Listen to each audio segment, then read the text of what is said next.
নমস্কার, আমি রেনেসা।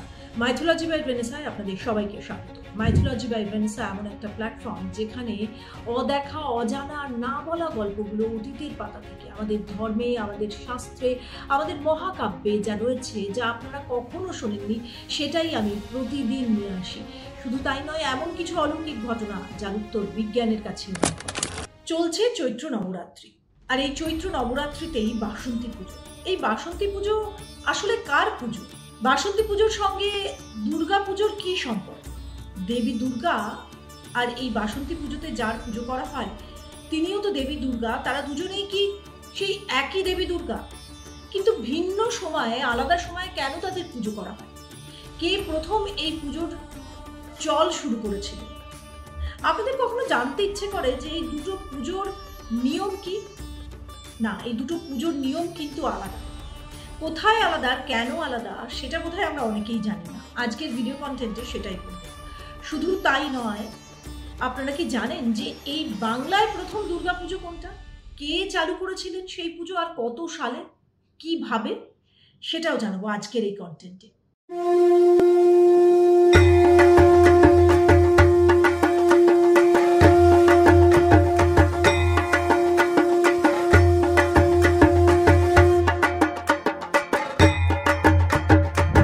বাসন্তী পুজোর ইতিহাস জানতে গেলে আমাদের ফিরে যেতে হবে সেই পুরাকালে। সেই সময় পৃথিবী শাসন করতেন রাজা সুরথ। তিনি ছিলেন সুশাসক, যোদ্ধাও। একবার যবন জাতির হাতে পরাস্ত হন তিনি। সেই সময় তার প্রজারা লুট করে নেন রাজার সম্পদ। পরাজিত রাজার পাশ থেকে সরে যান তার সৈন্যরাও। সব খুইয়ে মনের দুঃখে বনে চলে যান রাজা। সেখানেই ঘুরতে ঘুরতে একদিন তিনি চলে আসেন মেধস মুনির আশ্রমে। সেখানেই তার সঙ্গে দেখা হয় সুরথ সমাধি নামে এক বৈশ্যের। রাজার মতোই তিনিও নিঃস্ব। স্ত্রী, পুত্র, তার সমস্ত ধন সম্পত্তি কেড়ে নিয়ে তাড়িয়ে দিয়েছেন। রাজা কিংবা সুরথ প্রিয়জনদের কাছ থেকে অনাকাঙ্ক্ষিত ব্যবহার পেলেও দুজনের কেউই তাদের অমঙ্গল চাননি। এর কারণ তারা জিজ্ঞেস করেন মুনিবর মেধসকে।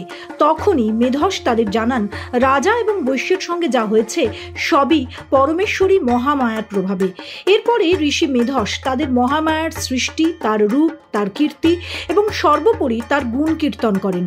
মেধস এও জানান মহামায়ার কৃপায় ঋতরাজ্য ফেরত পাওয়া যায়, পুত্রার্থীর পুত্র হয়, ধনার্থীর লাভ হয়, ধন সম্পদ। তিনি জানান মহামায়া প্রসন্ন হলে পৃথিবীতে যা কিছু আপাত দৃষ্টিতে অসম্ভব বলে মনে হয় তাও সম্ভব হয়। ঋষিবরের কথা শুনে বল পেলেন রাজা এবং বৈশ্য। দুজনেই ঋষি কুটিরের অদূরে বয়ে যাওয়া নদীর তীরে বসে টানা 3 বছর কঠোর তপস্যা করলেন দুর্গাপুজো। তিথির হিসেবে সেটা ছিল চৈত্র মাসের নবরাত্রি। মর্তে দুর্গাপুজোর সেই শুরু। তাহলে আশ্বিনের শারদপ্রাতে কিভাবে শুরু হলো দুর্গাপুজো? রাজা রাম, যিনি বনবাসে ছিলেন, তিনি মহাপরাক্রমশালী রাবণকে বধ করার চেষ্টা করছেন, উপায় খুঁজছেন, কিন্তু কোনো উপায়ই তার সামনে নেই। সেই সময় সৃষ্টিকর্তা ব্রহ্মাই তাকে বলে দিলেন, বাতলে দিলেন উপায়, কিভাবে বধ করতে হবে রাবণকে।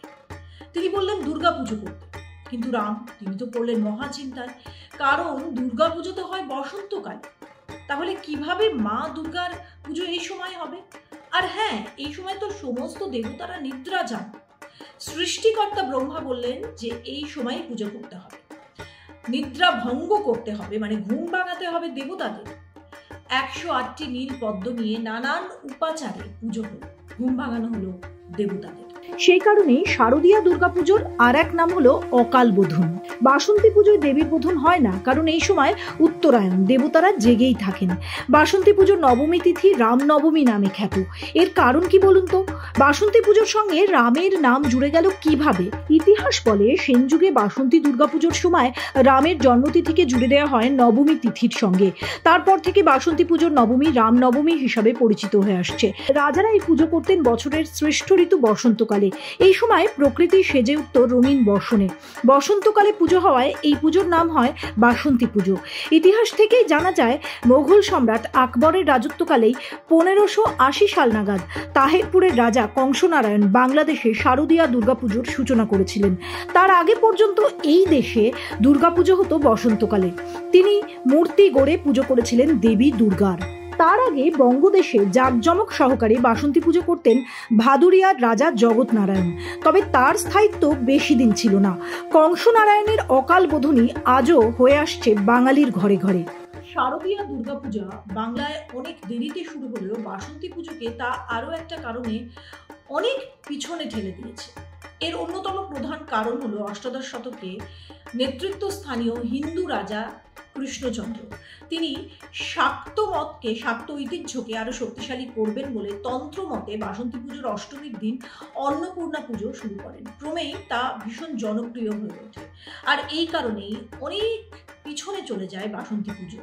এই কন্টেন্টটা আপনাদের কেমন লাগলো সেটা জানাতে অবশ্যই ভুলবেন না। লাইক শেয়ার করতে তো ভুলবেনই না, আর অবশ্যই কমেন্টে জানাবেন যে আমাদের দেবদেবীর মধ্যে কার গল্প, কার অজানা তথ্য আপনাদের জানতে ইচ্ছে করে। তাহলে সেই সমস্ত কন্টেন্টগুলোই আমি আগামী দিনে আপনাদের জন্য নিয়ে আসবো। সবাই ভালো থাকবেন। আরও একটা ভিডিও কন্টেন্ট নিয়ে দেখা হচ্ছে খুব শিগগিরই।